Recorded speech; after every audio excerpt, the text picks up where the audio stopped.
something earlier too, just how our brains are hardwired to be fearful. How does fear play a role in people preventing themselves from giving themselves permission to either expand their self-awareness, be curious, try one of the practices to sort of reorient and reschedule your life? Yeah, when you break down fear and think about it, it usually only falls into a handful of categories. I mean, one can be social fear. You're going to look stupid to other people. We biologically don't want that, because if you used to get kicked out of your tribe, like, it was a hard world out there for you to live in. There's fear of actual or perceived physical pain. We don't want our bodies to get hurt.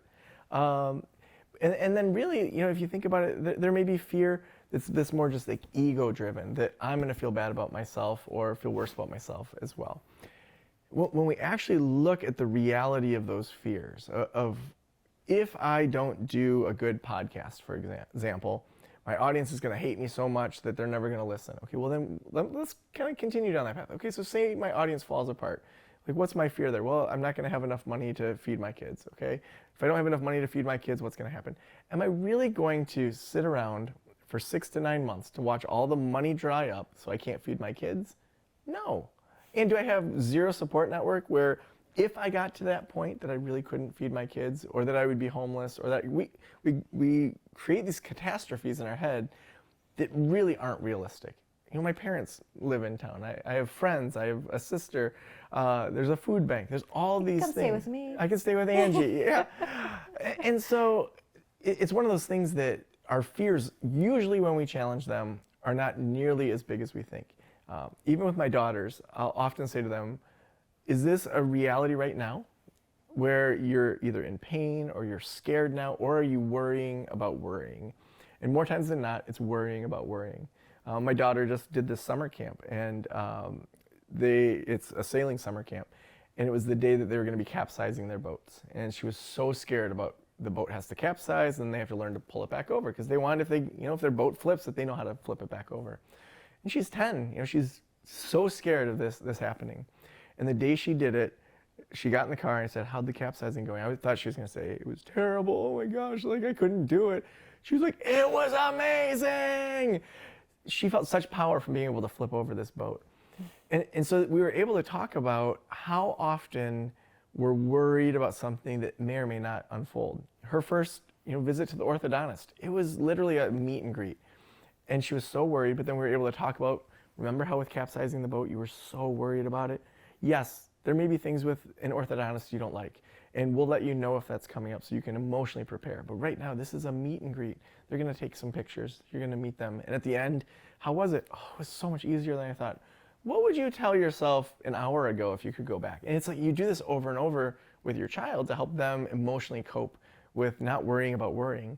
But as adults, our fear, we do that all the time, where I don't want to write a book because what if it's a failure? What if HarperCollins is mad that I didn't sell enough books? What if, Joe, are you worrying about worrying right now? Yes, I am. Thanks, other Joe.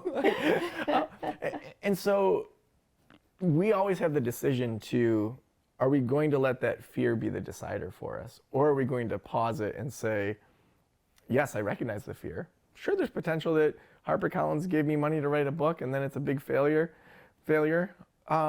That's a potential, but what's the risk on the other side if it's a success? And so being able in ourselves to just say, okay, I am going to cruise through this potential failure, this potential fear, and see what's on the other side, to me, that's where I've seen more interesting things than I haven't.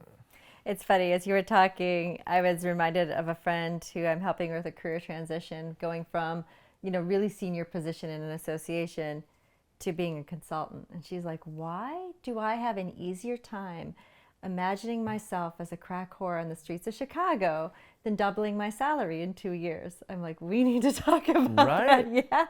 But that's what her mind went this way versus thinking about going the other way. And it's so true how powerful our fears can be. And yet if we take the time to think about them, analyze them, and unpack them, and start to glorify, the potential of what could be. And I think that's part of some of the practices that you have. Just start to glorify the potential of what could be, and then making the shifts in your mindset in your life to achieve it. Well, and I think part of it goes back to a story I tell in the book about how curiosity killed the cat. How that was front page news of the Washington Post when this cat was in the chimney and died, and like the whole nation was watching. Is this cat going to get out? But think about that message we heard of curiosity killed the cat. That being curious, going into the unknown, you're going to die. Like that's a terrible message for adults and kids to hear, right? And so to your friend, we've got the unknown of could I actually make twice as much money in a couple of years? That's a big gamble, a big question mark. Whereas I know how to lose money and end up on the streets. Like, you just keep being stupid, and then all of a sudden you're on the streets. You know? So I think there's an amount of certainty or uncertainty too that we don't even trust ourselves with the uncertainty sometimes to say, like, what if I was more successful than I expected? What doors do I want to open? And just see.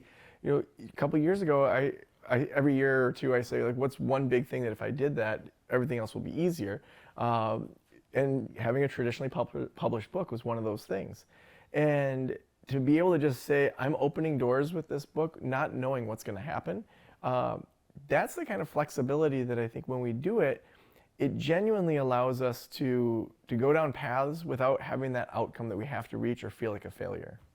I love that phrase, trusting yourself in uncertainty, and that's hopefully something people have gained from the pandemic. Think about how much uncertainty we've had to embrace for a very long time. And so knowing that you've had this weird, ambiguous space, and if you start betting on yourself or transitioning into new ways of thinking and working, that'll produce more uncertainty, but you have to have some confidence that you're going to be okay.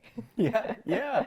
Well, and I mean, it's amazing. I see some people, some relatives or other folks where it's like, how did you get through life and not die by now?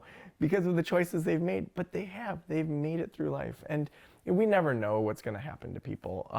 But do I want to live a life where I just follow the traditional script? Or do I want to say, I'm going to take these calculated risks in directions that to me are going to open doors of uncertainty that are probably going to enhance my life in a significant way?